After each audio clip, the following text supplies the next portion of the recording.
Okay, we're back with another Between the Pages book chat. And today my guest is Lee Murray, and we're here to talk horror today and about her book, Grotesque, Monster Stories. And so I'm going to turn it over to her now and let her introduce herself. Take it away. Hi, Anita. Thank you for having me. I'm a award-winning writer and editor from New Zealand. I write mostly horror, mostly speculative fiction, and mostly Kiwi sort of centric horror as well. So, and yesterday I launched this book. Where is the camera?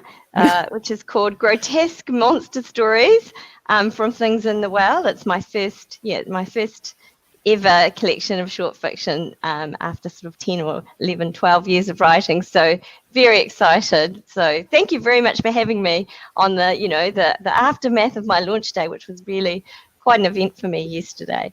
But yes. Odd with the pandemic, Yeah. Okay. Yes, I did forget to mention this is a new release, so it's just come out. And so why don't you give everyone a quick overview of the book and the inspirations behind it? The inspirations behind it. Well, actually, I didn't really kind of set out to write a short fiction collection. Obviously, like a lot of writers, you sort of hone your craft in short fiction. It's quite a different format to writing a novel, and so and it's a really great skill actually, because often when you get an anthology call out or a magazine has this particular theme and you write a story to deadline and to a certain word count, and it's a very good skill to be able to to actually shape a story around these very strict constraints. And so over the years, I've submitted things to various anthologies and magazines and call-outs.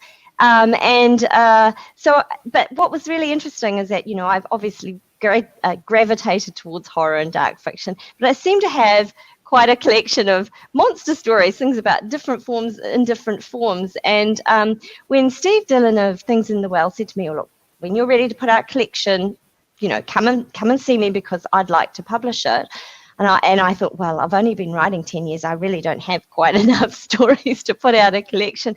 And then that got me thinking. So I went back and had a look, and it did seem that it was something that I tended towards, the stories about monsters in all sorts of forms, because of course monsters are a metaphor for, the things that frighten us, either the real things, zombie fiction is clearly meant to conjure the sort of pandemic or plague type notions, and Godzilla, for example, was all about the idea of urbanism and globalism, and so and also the fear of radioactivity and that sort of surge in the post-Cold War period. So monsters, really do reflect our fears, and it turned out that I had quite a lot. And I was talking to Karen Warren, who's a very very accomplished Australian horror writer. In fact, she is the queen of horror down there. And congratulations, Karen, if you're listening, because she just won an Aurealis Award last night for Into Bones and Oil, her novella, her horror novella. So wonderful friend and colleague. And she sort of said, when I said I was thinking about this collection, and I'd had this invitation from Steve, she said, what have you got? And I kind of had a chat with her and said, well, I seem to have quite a lot of stories about monsters. And she went, ooh. So kind of that was where it sort of came about, and it sort of became that. And then of the stories, I had an original story that hadn't sent out that was about a visit to Amboise Castle in France, where I went to visit the castle, and also at the adjacent little chateau where Leonardo Da Vinci lived. And he was in fact the engineer for a short time for Francois Premier in the latter part of his life. I think he'd been exiled from Italy at that point. And, of course, we all know about Da Vinci with his mechanical soldiers and some of the wonderful inventions that he came up with. And also his grotesque images, which, if you look at this picture, Greg Chapman has sort of done a kind of wonderful reimagining of his own. of a grotesque, a little bit like Da Vinci's. And the idea of this, for the story came because beneath those two chateaux, there's a tunnel that runs between the two, so that Francois Premier could visit his engineer, Leonardo Da Vinci, without having to have all the guards and what have you taken from his royal castle through to see that it's about 1 kilometre away. And so when I lived in France, I visited there a few times, and they had the tunnel closed, and I thought, oh, I really want to see that tunnel. It's open now, I think, but I really wanted to see the tunnel, and it was closed. And so I thought, well, there's a story there. So I conjured up a story about Da Vinci having succeeded with his mechanical soldiers, and also sort of kind of a cyborg thing with his grotesque images of normal people that he did as part of his artwork. So it's a bit of an odd story, and probably not one that necessarily anyone else would have necessarily come up with, but it was inspired by those visits to Amboise. So yeah. The story sounds a little almost clock punk, steampunk. A little bit, and it's not like any of the other stories at all, because it's a bit of a mixture, and most of them have sort of some kind of New Zealand connection. So yeah, a little bit. So, well, you did mention New Zealand folklore, I'm assuming, that you were using. So what kind of New Zealand folklore is in New Zealand? That's one of the mythologies I'm actually not very familiar with. Yes. Oh, and New Zealand, obviously our indigenous Maori have some absolutely incredible stories, and very much embedded in New Zealand landscape. There's this sort of concept here in New Zealand that the landscape is part of our ancestry, you know, and also that's also a metaphor, of course, that, you know, big chiefs were compared to mountains, and so the mountain that is the place where you were born or lived becomes part of your ancestry. So it's a really beautiful and empowering sort of idea. So some of the legends are just absolutely stunning. So one of the stories in the collection is called Hawaiiki, and it draws on the original story of the founding of New Zealand, where an ancestor called Kupe discovered New Zealand. He came from a mythical or legendary island called Hawaiiki, and he sailed to New Zealand. And well, I guess for the Maori people, this isn't mythical. This is actual oral history, and they can trace their family lines right back to this particular ancestor for many of them. And so I tried to reinvent that particular story of why he might have left Hawaiiki. Why would you leave this mythical, beautiful homeland to come to the land of the long white cloud, Aotearoa, New Zealand? And there's actually some very strong evidence that particular island was Taiwan, or an island very near Taiwan, which was off the Chinese mainland.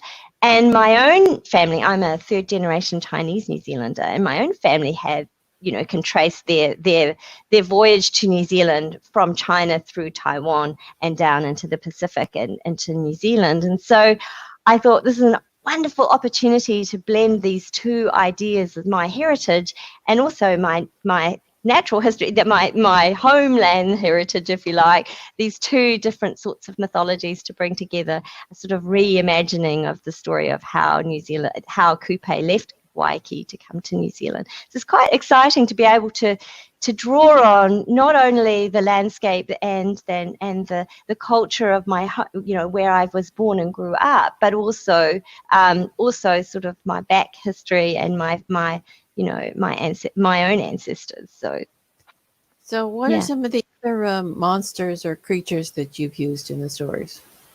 So in these stories, I have the automatons, obviously, from the Grotesque story. I have some zombies. I have a monster that I've conjured myself out of one of our very, very famous Maori mythological stories. There's some Gollum. This is the first time I've ever really worked with Gollum. And then there's Hatupairehe, which are a New Zealand Maori fairy, kind of mischievous, a little bit evil, a little bit mystical, and they live in the forests, and you often hear their flutes if you live in the forest. And so the Maori people believe these are a real people, and it's possible they are. So there's some various bits of history that suggest that perhaps they were a real people. So, there's a very fine line between what is myth and what is real. And in New Zealand, it's very much part of our everyday. It forms part of our legal system, our political system, our social system. So it isn't just sort of a faith that's off to the side. It's actually something we live here every day and very integral to New Zealand life. Interesting. The fairy interests me a lot because I do like the Celtic, Scottish, Irish fairies quite a bit because I have a Scottish background. And Nova Scotia is full of Scottish and Irish settlers. So there's a lot of myth and folklore here as well. And ghost stories. I mean, you can't, like I like to say, you can't swing a cat in Nova Scotia without hitting a ghost story. Exactly. That's another land, isn't it, that's very imbued with the landscape and the mythology, very similar, not similar, but very embedded in the landscape, and I think that there are some similarities. In fact, I think a lot of mythologies have these parallels somewhere along the line. I mean, Chinese mythology has the dragon as being something very benevolent and aligned with prosperity, whereas in New Zealand, the Taniwha dragon can be a guardian and a protector, but it also can be something very potent and evil. So there's an interesting dichotomy. So it's nice to be able to sort of compare and contrast, and why people have, different peoples have developed these different ideas. But of course, they're about explaining the unexplained, aren't they? These monsters, these mythologies, they're a form of religion and faith, and so. We do as writers tread a very fine line, don't we, when we bring these stories to the fore? But of course, they're so important because they help us explain what we don't understand, and they help us, to resolve and find solutions for things that frighten us. Yeah, I think you could say that about horror in general, I think, as well. Totally. Yeah, and there's a real for creatives, and you'll understand this, Anita. For creatives, when you're writing horror, there's a way of sort of exercising your own demons, isn't there? You sort of, because you get it out there on the page, there's a sense of safety and distance. When it's on the page, you can sort of hold it in your hands, and it's not so scary when you've created it yourself. Yeah, exactly. So, what's your favorite story in the book? Oh, look, people always ask you, what's your favorite story? And the favorite story is kind of just the one you've just written, and the one you think that what's your best story is the one you're about to write, because every story adds to your skills and adds to your repertoire of your sort of techniques and ways you might better tell a story to engage your readers. So it's a really tough call, isn't it? What's your best story? And so it's often the one you've just written. I don't know. How do you feel about that? Actually, I don't. I mean, I get the one you've just written, but I always have a favorite story when I write an anthology or a collection. It's usually because one character has kind of sprung out to me within the stories, and that sort of just becomes my favorite because the character's my favorite. So do you have any favorite characters?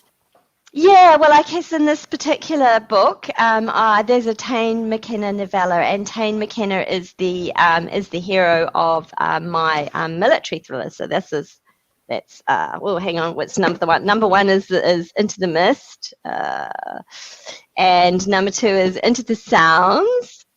I'm really terrible with this Jolly camera. Yeah, so am I, so don't worry. Number 3 is Into the Ashes. So these two have both won Sir Julius Vogel Awards for science fiction, fantasy, and horror.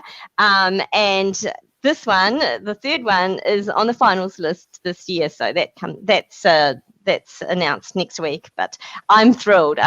So clearly New Zealanders have liked them, and perhaps because they're very embedded in New Zealand mythology and science, and landscapes.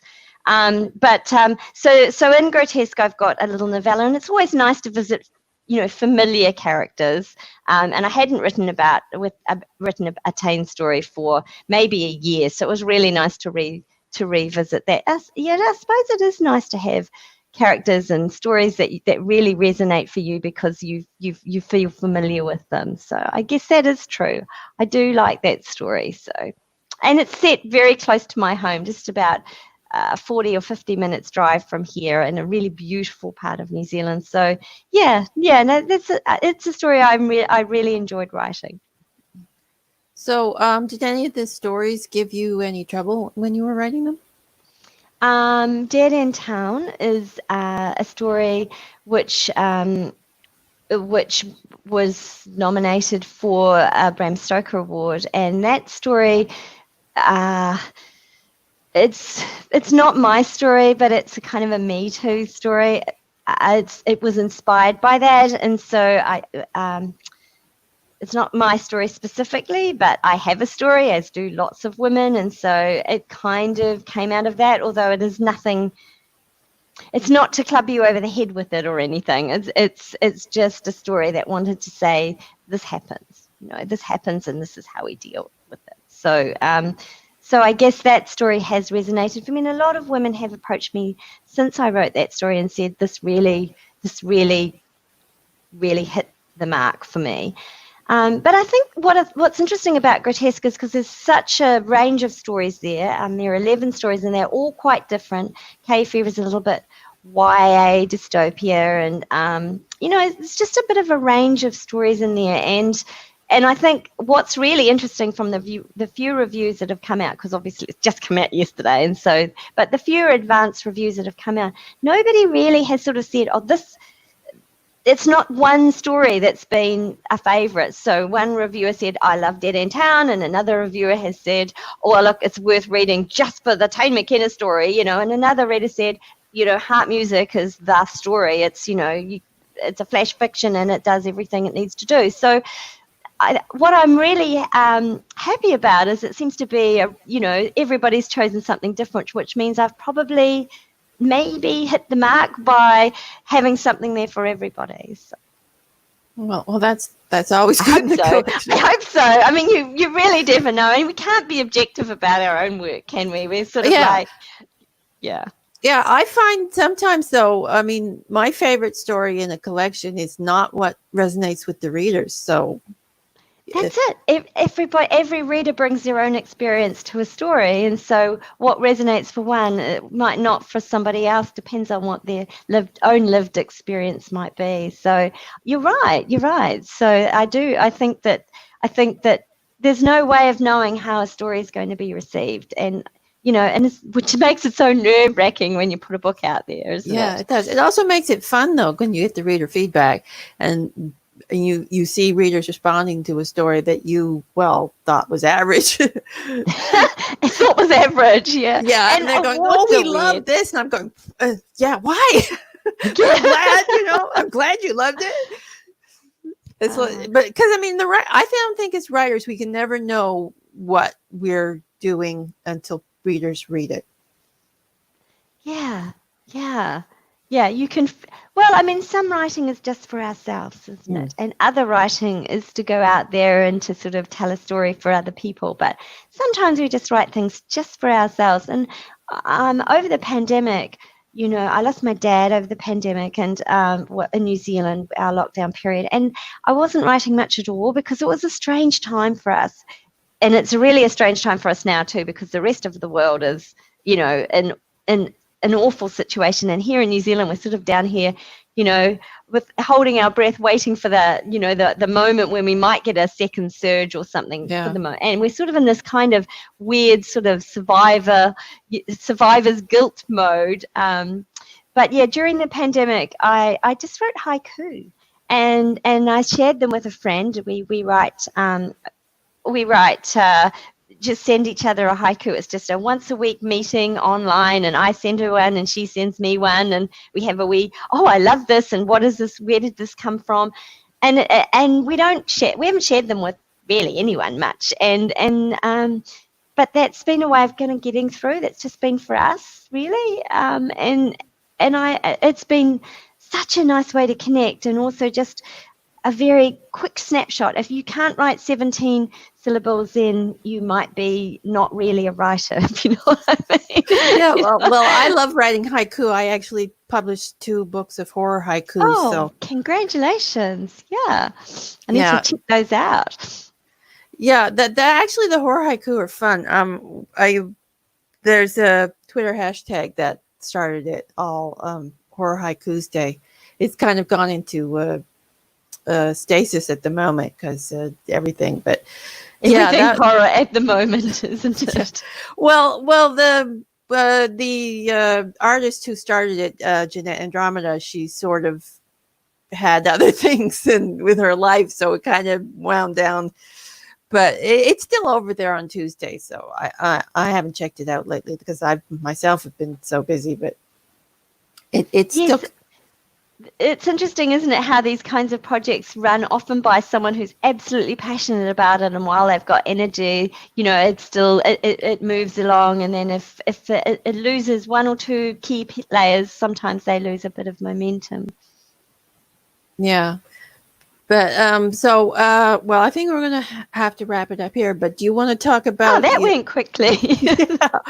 Do you want to talk about your other series before we go? Because I know you mentioned it there earlier. Oh yeah, this Tane McKenna series. Yeah. This is completed, but I have a few other short stories, and I'm potentially working on another novel in the Tane McKenna series. But this year I have 2 more books coming out. One called Black Cranes, which is an anthology of Asian horror stories. So it's called Black Cranes: Tales of Unquiet Women, which I've edited with my Australian colleague Jean Flynn. So really looking forward to that. That's coming out in September. And in November, the 3rd book in my supernatural crime noir series that I write with my Wellington colleague Dan Raybarts is coming out, and it's called Blood of the Suns. It's the end of the trilogy, although each book stands on its own. So really excited to see that one come out. I'm really pleased with the way the series came together, and the story is just still grips me. So can't wait to see that come out. And that's coming out in November, a little bit delayed because of the pandemic, but really excited about that. So quite a busy year for me, despite the fact that this has been a weird year and sort of getting books has been hard. So yeah. Okay. So why don't you tell everyone where they can find you and your books?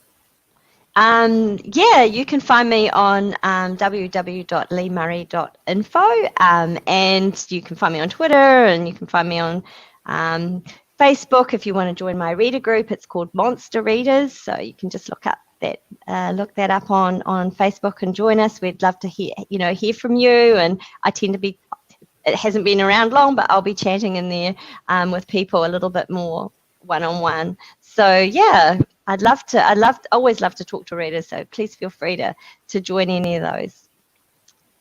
Okay. And you also have a giveaway going on in the group. Oh yeah, in the group, yes. And Monster Readers have a giveaway. There's Anita's put a book up, and there's a number of fantastic writers who've donated some books to have a giveaway. I think there's 14 books in there now, including Alan Baxter's Australian Shadows award-winning short story collection, Served Cold.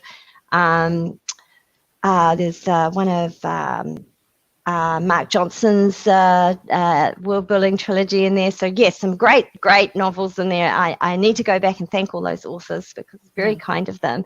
But yeah, so all you need to do is put up a proof proof of purchase of Grotesque Monster Stories by Lee Murray. It's 99 cents at the moment, and I think that's still going on for a few days. So yes, it is. I bought my copy today. So oh, fantastic! Thank you for that. I hope you enjoy it. Yes, so I would love people to have a chance at that bundle of wonderful books. So please join out. It'll be fantastic. okay, so thank you for being here. It was a real pleasure chatting with you today. And Between the Pages book chat, we'll be back next weekend with 2 new authors on Saturday and Sunday. So please join us then. And that's it for today. So bye. Thank you, Anita.